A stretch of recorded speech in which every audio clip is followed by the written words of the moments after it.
Jessica from the Wando Mount Pleasant branch, and I am here today at my home with my dog Ellis. Thank you for joining us for Fostering 101. It's great that you guys are tuning in. The whole reason behind Fostering 101 is I've been fostering for quite a while. Actually, I've been fostering for 6 years here in Charleston now. And a lot of patrons and coworkers kept asking me about how to foster and why I foster. And so it was a great idea to get a video series for you guys about fostering and some of the questions I get on a pretty regular basis about what I do and how I do it. So I wanted to introduce you to my dog. Ellis was my very first foster. He obviously was a foster fail, which I'm going to explain in a different video. But basically I got him and I rehabbed him. As you can see, if I can get him to turn, Ellis only has one eye, so he winks a lot. He was from a hoarding case in Goose Creek. He was with about 30 other dogs in a older woman's home. And as much as she was trying, she just couldn't take care of them. And it wasn't malicious, but Ellis just might have gotten an injury to his eye or an infection and it wasn't taken care of. So unfortunately, he did lose his eye, but you never know it now. He's as happy as can be. He is very well adjusted. And the very first time they asked me, hey, would you like to take Ellis to a foster event to see about getting him adopted? I said, absolutely not. I couldn't part with him. I was just so in love with him, and I'm still crazy in love with him today.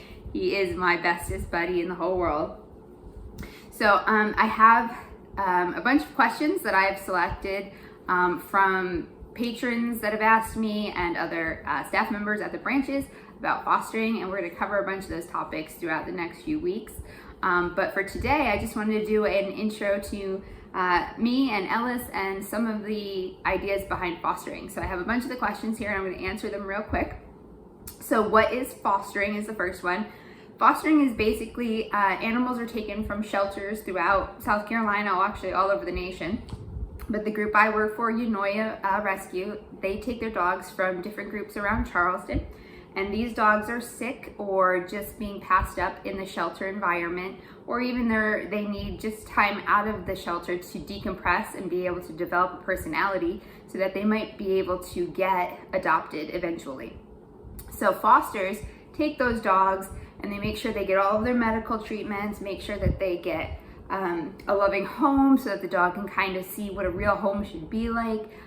We can introduce them to cats and small children to see what their personality is like and to see what home is going to be the best fit for them. So fostering really is just having a warm home and an open heart to give these guys a chance to really open up and learn to be dogs. My second question is, can anyone do it? Absolutely. There is a dog for every family.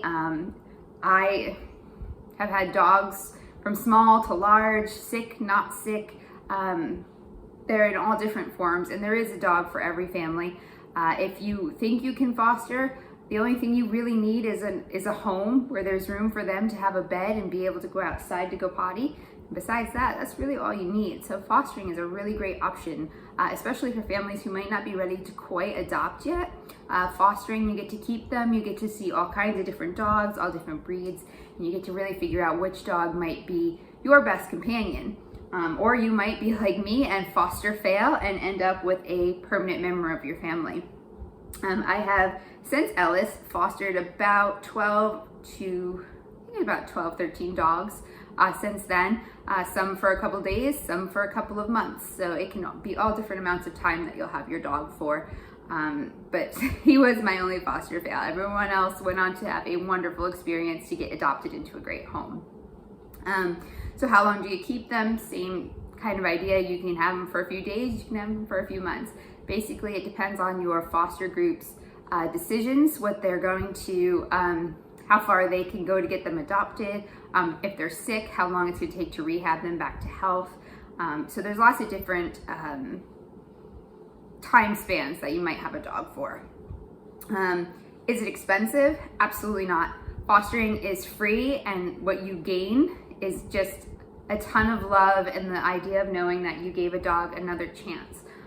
Dogs die in shelters all day, every day across the United States, and even if you save one dog's life, that you've done a great deed to them and to the species. And So hopefully you will get so much more than you ever put into it back from these guys. The rescues pay for everything. The foster groups pay for their medical expenses, their toys, their beds, their ropes, their chew toys, their food, anything you can imagine that you would need to make sure that one of these guys gets a really great life. They will provide it for you.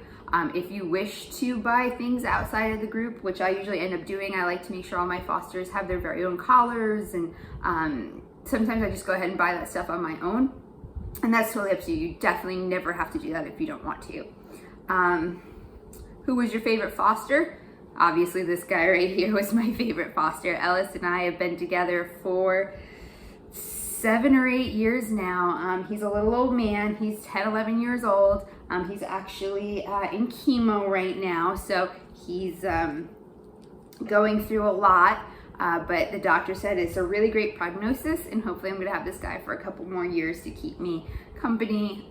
He is really my best friend.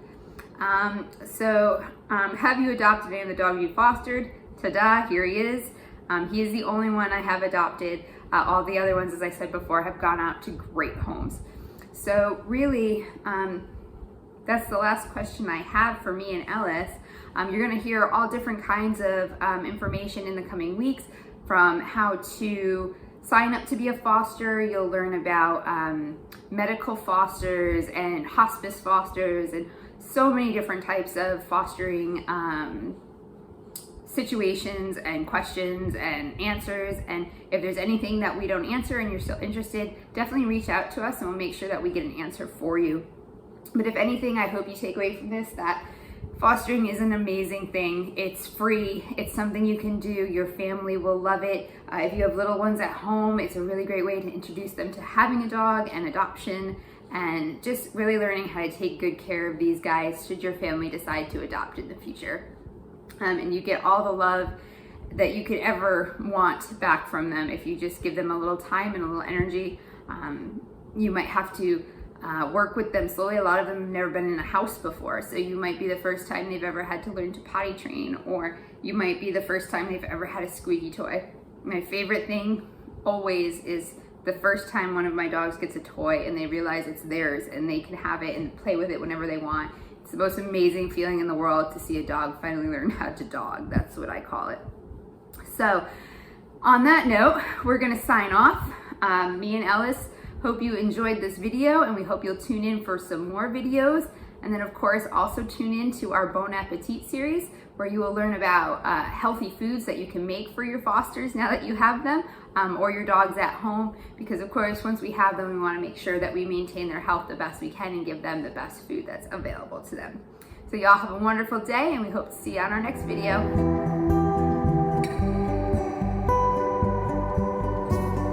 Hey guys, and welcome to our very first episode of Bon Appetit. I'm so glad that you could join us today for making some delicious treats for your pup. Bon Appetit is exactly that. We are going to show you several different treats and options for road trips, as well as food that you can make for your dog from human grade food. The reason I started on this path myself was because my dog was diagnosed with cancer and he's on chemo, and I realized just how bad a lot of the food I feed my dog can be. I read this book, Big Kibble. It's by Sean Buckley and Dr. Oscar Chavez, and I got to read all about the dog food industry and what they put in dog food, and I can tell you some of the stuff that I read I can never unread. So after that point, I really decided it was time to maybe start taking more care of my dog by making his food healthy. I wouldn't feed my loved one's dog food, so why should I feed my very, very loved dog Ellis dog food either? So we actually started making his food in a crock pot, which I'm going to show you today. We are going to make Ellis's special supper, as I call it. It's super easy, super fast. It is not super expensive. And it's something that you can do right at home, and it's a great thing for your dog to be able to have good, pure food that you know exactly where the ingredients are coming from and that you've made with love at home. So I definitely suggest, if you get a chance, Big Kibble is available through CCPL. You can get it at your branch, and if not, we can make sure to send it over to your branch if you want. The book has lots of facts, information, And it also has recipes, which is where I got the recipe for Ellis's special crock pot meal. And I use this every time I make up a new batch for him. It's got several different recipes, so you don't have to use just chicken. They have beef and lamb and fish, so there's lots of different options. But so let's get started today. So things you're gonna need, let's start with our ingredients. So we have boneless, skinless, think chicken thighs. I got these from Walmart. A lot of times I buy them in bulk from Costco because I know I'll use a lot of them while making his food, because I do make it every time. I mean, I got lucky. This is exactly 3.8 pounds of boneless, skinless chicken thighs. The recipe calls for 3.8 pounds of chicken thighs. Again, with these recipes, they don't have to be dead on, but you want to try and keep it to exact parameters if you can. The second ingredient is chicken gizzards, something I had never knew existed until I started making my dog's food, and chicken livers. Again, all of this I got at Walmart. This giant thing of chicken livers was $1.50. The chicken gizzards are $1.84. So it's not, again, something very expensive. And this will last for 2 or 3 different crock pot meals. Then you're also gonna need fresh spinach. We have some apples here and some carrots. And then the last thing you're gonna need is some rice. I have just your long grain enriched rice. If you can use enriched rice, that's really preferable. But again, we try and do the best we can with what we have. So you need, of course, a crock pot. This is my super fancy crock pot. You'll need a cutting board. You're also gonna need a scale so you can weigh out the different elements, a sharp knife to cut your chicken and your vegetables, a spoon, paper towels definitely, and then at the end you're gonna want some type of disposable containers that you can keep the food in. Usually a big crock pot full of this will make 6 of these containers, like chock full to the top for Ellis. And so I put them in the freezer and it keeps him for quite a while. So I got these at Sam's Club. I think there was like 60 of these in the package for very little money. So again, these are great to have to put it in. So let's go ahead and get started. So the crock pot is great because it cooks for an extended period of time without you having to babysit it. The first thing you're gonna wanna do is turn on our crock pot here. And you're gonna wanna put it on high. It automatically sets for 4 hours on mine, so I wanna turn it down to just 2 hours. And you're gonna turn it on. And then we are going to do our meat first. You want your meat to cook for the longest amount of time. So we're gonna start with our chicken thighs. And it is a lot of chopping, so we're probably going to speed forward so that you don't have to watch me chop forever and ever. But so these are your boneless, skinless chicken thighs. They do have a good amount of fat on them. That's good. You actually want it to be like that because your dog needs those nutrients in their food. So all you're gonna do is you're gonna cut each of these up. I suggest you cut them into about bite-sized pieces, but it's gonna cook in the slow cooker all day, well, at least for the 4 hours that it's going to be on. So it'll pretty much shred up by the end. So you just wanna cut it and get that in there. So we're gonna do the same thing with all 4-ish pounds of these chicken thighs. So with some, hopefully TV magic, we'll come out with all of these already done.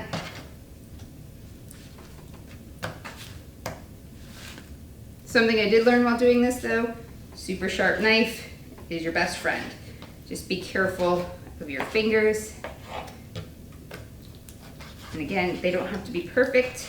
You're just trying to get them to about an equal size so that they'll cook in about the same amount of time.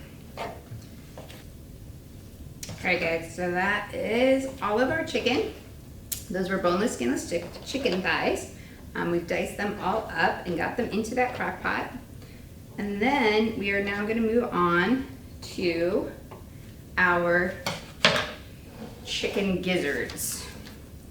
So the reason why there's livers and gizzards in this crock pot meal, as gross as it seems to us in some cases, which I've been told they're actually quite delicious, is because there's a lot of nutrients in the organ meat, and your dog of course has lots of nutritional requirements that make it a full balanced meal for them. So we want to make sure that we are getting all the nutrients we can into this meal, so it's not just protein and the vegetables. What I do suggest is talk to your vet if you're interested in going full crock-pot diet for your dog, because there are those nutritional needs that you need to worry about. Your dog might need some extra vitamins, which I give Ellis. They are very inexpensive and he enjoys them. So just make sure that if this is something that you want to do full time, you check with your vet to make sure you're getting a full nutritious diet for your dog. If you're just going to add a little bit to their kibble here and there, that's also fine. I know even with chemo, I've never had a problem getting Ellis to eat his food. So he loves this stuff and he gobbles it right up. So with your chicken gizzards, you're going to pull out your scale and you want to get 8 ounces of gizzards. So it's not a lot. So that's 8 ounces right there. And then these guys we will save and we will use those for the next crock pot. But you're gonna do the same thing with the gizzards that you did with the chicken thighs, and you're just gonna cut them up into small pieces. This was the first time I've ever worked with chicken gizzards. They are a little tough to cut, so again, you wanna make sure your knife is sharp and just watch your fingers.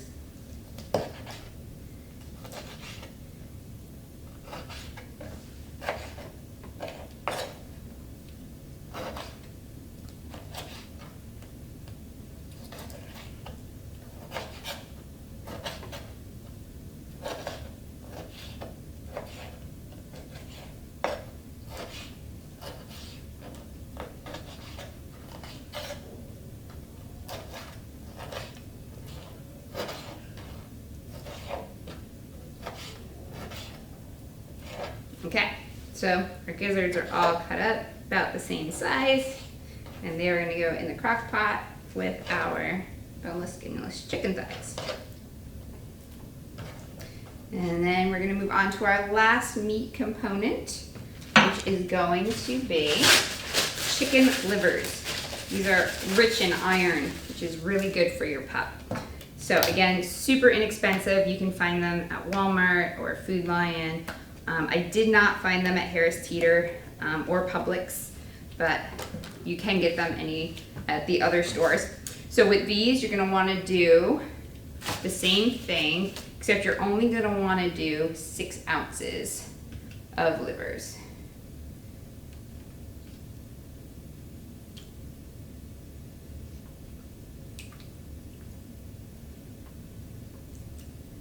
So there we go. So there's 6 ounces of chicken gizzards, or I'm sorry, chicken livers. So we're going to cut these. These are extremely easy to cut. They are a different consistency altogether. And you're just going to chop these guys up super fast. It's like chopping Jell-O actually. There we go. And that's it. So we add our livers to the pot. Oops, as I throw chicken liver all over the place. They're slimy, so get a good hold on those. And there we go. So that is all of our meat for our crock pot meal. You want to take your spoon and give it a stir so that the livers, gizzards, and chicken thighs are all mixed together and they can cook equally. And then you're just going to put your lid on and we're all set to go. So now you're going to let this cook on high for 2 hours. If you have more time and you want to cook it on low, you can do that, but I find the best has definitely come out when I've done it on high. So for 2 hours, we'll let this cook and then we will come back and do the next step, which is putting in our veggies and getting our rice prepped. So I'll see you guys back here in a minute. Hey guys, so it has been 2 hours. Our chicken thighs, gizzards, and livers have been cooking on high heat for the full 2 hours. And we're gonna want to head and move on to the next step now. So now that our meat is cooking, we wanna move on to our vegetables and fruit, as well as our rice. So we're gonna break back out our scale And we are gonna start with our apples. It helped if I had my knife. I keep it tucked away for when I'm not actively using it. And you're gonna want 8 ounces of apple. Always take the cores out of your apples. The seeds have arsenic in them in small amounts, and you definitely don't want your dog getting too much of that. So always core your apples before you go ahead and do that. So that is about 8. So you're gonna wanna go ahead and chop these guys up. They don't have to be super tiny because again, it's gonna cook down, but you want to make them small. And again, this is gonna take a minute to cut all of these up. And so there we go. We have our 8 ounces of chopped apple. You do have to core it, but you don't have to peel it. The peel actually works out to be nutritious for the dog. So we're gonna go ahead and take the top off of our slow cooker. And we are going to add in our chopped apples.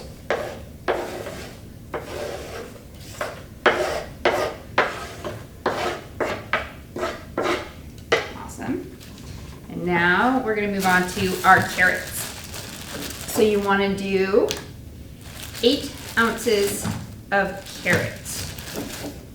This guy's a little too big. So that's about 8 ounces of our carrots. You don't have to skin these either. You just want to make sure you take off the end caps.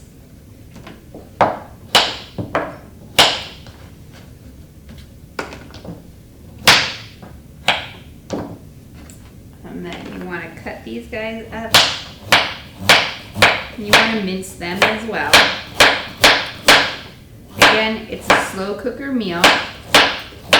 So it's all gonna cook together, and by the end, honestly, most of this is gonna be mush. So don't be too frightened that you're making the pieces too big. Okay, so we have a rough chop on our carrots. And again, we have 8 ounces of carrot. I'm gonna put that in with our meat and our apples. And then the last part that we're gonna add is our spinach. So this is actually a 10-ounce bag of spinach, so I don't usually weigh it. I just wanna chop it up a little bit so that it's not big full leaves going in. I just do a super rough chop on it. It's usually me versus the spinach, and by the end I have spinach all over the place. Okay, so there is the other half of our 10 ounces of spinach. So as you can see, my pot is quite full, and that's totally okay. So you want to take your spoon and you just want to make sure that you mix that spinach down into the grease of the chicken. And you want to do the same with the carrots and the apples. You just kind of want to get it all nice and mixed up so that the spinach will wilt and the vegetables are able to cook down. And you will notice that after the chicken has cooked for its 2 hours, that there is going to be a lot of liquid in the pot. That is actually all the fat from the chicken, chicken fat that we didn't cut off. It's nutritious and it's good for them. So it also helps everything cook down nicely. All right, guys, so now that it's all mixed up together, we're gonna put our lid back on here. And we're gonna set our slow cooker on high again, and we're gonna set it for 2 hours and hit start. So you're gonna let the veggies and the chicken cook on high for another 2 hours. When it finishes, it will be done. So that is really all it takes to make the crock pot food. The only other part that you're going to want to do is, now that you have your veggies done, you are going to need to weigh out 1 pound and 8 ounces of white rice. Again, this is long grain enriched rice, and this is a 2-pound bag. So I believe this is almost exactly what we need. Because I make this for Ellis all the time, I get my bag of rice from Costco, and it's a 20-pound sack of rice. And I use it every time, so that's just easier for me. But this is 32 ounces, so 2 pounds. So you want to measure out 1 full pound, 8 ounces of dry rice, and go ahead and cook that like you would normal rice. I went ahead and did it at home because I don't have a stovetop here, but once it's cooked, there you go. It is a lot of rice for sure. So this is cooled somewhat, but it's not too bad. But it's gonna look like a ton of rice, and that's absolutely correct. So you're gonna wanna prepare it on the stovetop. 1 pound, 8 ounces of rice. Just make it like you would any other rice. And then you're gonna put it off to the side to cool while this vegetable and chicken is cooking for the next 2 hours. So we will see you in 2 hours, and we will see what our crock pot food looks like when it's all finished. Okay guys, so it has been a total of 4 hours that our dog food has been cooking away in the crock pot. It has been cooking on high for 4 hours. So I actually just came back and turned it off, so it's been the full time. And then the last step is easy. All we're gonna do is combine our chicken and vegetables and apples with our rice. So if you remember, you had 1 pound, 8 ounces of rice that you cooked on the stovetop, so you have quite a bit of rice in here. And now all we're going to do is combine the meat and veggies with our rice. So I can't show you from this angle what it looks like, but I'm gonna put it still up so you can see what it should look like. There is a lot of liquid still, which will be absorbed by the rice. And it's a little greenish, which is odd, but that is actually from the spinach. So you have your chicken fat from the thighs, and then the green is with the spinach. So you're gonna go ahead and you're just gonna take this and pour it right into your rice. It is really hot, of course, so make sure you're using your pop stickers there. Okay. And then this is where you need your mussels on, because you are going to mix your chicken bog with your rice. You want to make sure that you get all the way down to the bottom so that there's an equal rice to dog food ratio. And then once you've gone ahead and stirred it all up, you are done. You have made homemade crock pot dog food. This particular recipe is chicken and vegetables with rice. You can make all different ones. There's lots of recipes online that you can look up. Again, talk to your vet. They can give you some great recipes as well to make sure that you're meeting all of your dog's nutritional needs. And if you get a chance, go ahead and try reading Big Kibble by Sean Buckley and Dr. Oscar Chavez. I learned so much from this book. It was really interesting. And from there, you're just gonna go ahead and take your dog food and put it into the individual containers and just throw them in the freezer. So that way your dog can have fresh food every single day. It's a cheap and fun alternative, I think, to make my own dog food. And hopefully you guys will too. So please join us again next week for another episode of Bon Appetit, where we'll be making another delicious dog treat.